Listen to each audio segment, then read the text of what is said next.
Hello दोस्तों, आज इस कहानी से हम यह समझ जाएंगे कि कर्मों का लिखा कभी नहीं टलता। एक बार की बात है, किसी राज्य में एक बहुत ही ज्ञानी बाबा रहते थे। एक दिन वह अपने बचपन के दोस्त से मिलने के लिए जा रहे थे। उसका दोस्त बचपन से ही लंगड़ा था। उस बाबा से दोस्त का घर बहुत दूर था। वहां जाने के लिए बहुत से गांव बीच में आते थे। बीच रास्ते में बाबा अकेले जा रहे थे। उसी रास्ते में उन्हें एक व्यक्ति मिलता है। वह व्यक्ति बाबा के साथ साथ चलने लगा। उस आदमी को देखकर बाबा बहुत खुश होते हैं। बाबा ने सोचा कि साथ साथ चलने से सफर आसानी से पूरा हो जाएगा। उस व्यक्ति से बाबा ने पूछा कि आपका नाम क्या है? तो उसने अपना नाम यमदूत बताया। बाबा को यह नाम कुछ अजीब सा लगा, लेकिन बाबा ने इसके बारे में ज्यादा बात करना उचित नहीं समझा। दोनों रास्ते में बातें करते करते चले जा रहे थे। तभी एक गांव आता है और यमदूत ने कहा कि आप चलो, मैं आता हूं। बाबा ने कहा कि ठीक है। कुछ देर बाद गांव में खबर फैली कि एक व्यक्ति की पेड़ से गिरकर मृत्यु हो गई है। बाबा थोड़े आगे चले तो यमदूत आगे खड़ा था। फिर से दोनों चलना शुरू कर देते हैं और काफी देर चलने के बाद वह दूसरे गांव में पहुंच जाते हैं। दिन भी ढल चुका था। तभी बाबा बोला कि आज रात हम इस गांव में रुक जाते हैं। तभी उस व्यक्ति ने बोला, तुम यहां रुक जाओ, मैं कुछ जरूरी काम करके आता हूं। मैं बाद में आकर भोजन कर लूंगा। इतना कहकर वहां से चला जाता है। उस व्यक्ति के जाने के बाद गांव के चारों तरफ आग ही आग फैल गई थी और देखते ही देखते पूरा गांव नष्ट हो गया। बाबा ने हैरानी से सोचा कि यह यमदूत जहां भी जाता है वहां कुछ ना कुछ अनहोनी हो जाती है। कुछ तो गड़बड़ है इस व्यक्ति में। लेकिन बाबा ने यमदूत से रात में पूछना उचित नहीं समझा और सुबह होते ही दोनों फिर से चलना शुरू कर देते हैं। कुछ देर चलने के बाद एक और गांव आता है।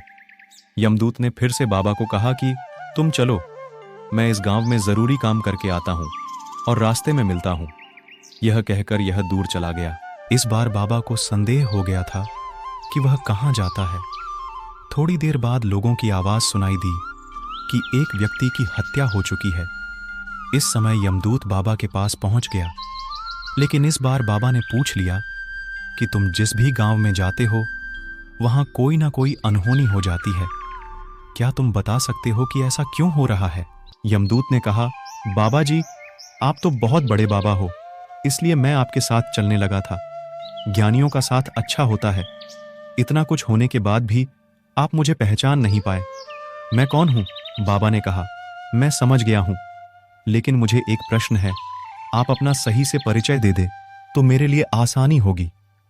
तब यमदूत ने कहा कि मैं पहले भी बता चुका हूं कि मैं यमदूत हूं। यमराज की आज्ञा से उन लोगों के प्राण लेता हूं जिनकी उम्र पूरी हो चुकी है। बाबा यह बात सुनकर घबरा गई और पूछते हैं कि अगर तुम सच में यमदूत हो तो मुझे बताओ कि अगली मृत्यु किसकी है? यमदूत ने जवाब दिया, अगली मृत्यु तुम्हारे बचपन के मित्र की है और उसकी मृत्यु का कारण भी तुम हो। यह बात सुनते ही बाबा के पांव तले जमीन खिसक गई और विचार में पड़ गए कि यह यमदूत हुआ तो यह बात सच होगी। उसके कारण मेरे सबसे अच्छे मित्र की मृत्यु हो जाएगी। इससे तो अच्छा यह है कि मैं अपने मित्र से मिलने ही ना जाऊं। कम से कम मैं उसकी मृत्यु का कारण नहीं बन पाऊंगा। यमदूत ने मुस्कुराते हुए कहा कि तुम जो सोच रहे हो वह सब मैं जानता हूं। उससे मिलने ना जाने से नियति नहीं बदलने वाली। तुम्हारे मित्र की मृत्यु पक्की है और अगले कुछ पल में घटित होने वाली है। जब बाबा को पूर्णता विश्वास हो गया कि यह यमदूत ही है, वह अपने मित्र की मृत्यु का कारण नहीं बनना चाहते थे, इसलिए वह वापस अपने गांव की तरफ चलने लगा। तो उसके पीछे उसका मित्र तेजी से आ रहा था। अपने बचपन के मित्र को देखकर वह बाबा बहुत दुखी हुए। वह मित्र तेजी से पीछा करते हुए देखा तो ऐसा लगा कि वह काफी देर से पीछा कर रहा हो। मित्र विकलांग था, इसलिए नहीं ठीक से चल पा रहा था और नहीं बोल पा रहा था, इसलिए वह बाबा को पकड़ नहीं पा रहा था और नहीं आवाज दे पाया। लेकिन वह जैसे ही बाबा के पास पहुंचा तो वह जमीन पर गिर गया और मित्र की मृत्यु हो गई। बाबा ने यह देखा तो हक्का बक्का रह गया और यमदूत की तरफ देखने लगा। यमदूत को बाबा के मन की बात समझ आ गई थी। बाबा पूछना चाहता था, ऐसा क्या हुआ? यमदूत बोला, तुम्हारे मित्र ने तुम्हें पिछले गांव में ही देख लिया था और वह तुम्हारा पीछा कर रहा था, लेकिन वह विकलांग होने के कारण तुम तक पहुंच नहीं पा रहा था।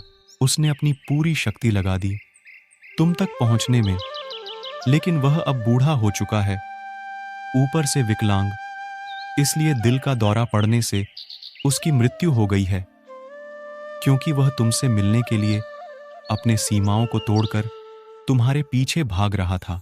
इसलिए अपने मित्र की मृत्यु का कारण भी तुम हो बाबा। एक ज्ञानी व्यक्ति थे, उन्होंने सोच लिया था कि भाग्य का लिखा कोई नहीं टाल सकता। कहानी अच्छी लगी हो तो चैनल को सब्सक्राइब जरूर करें।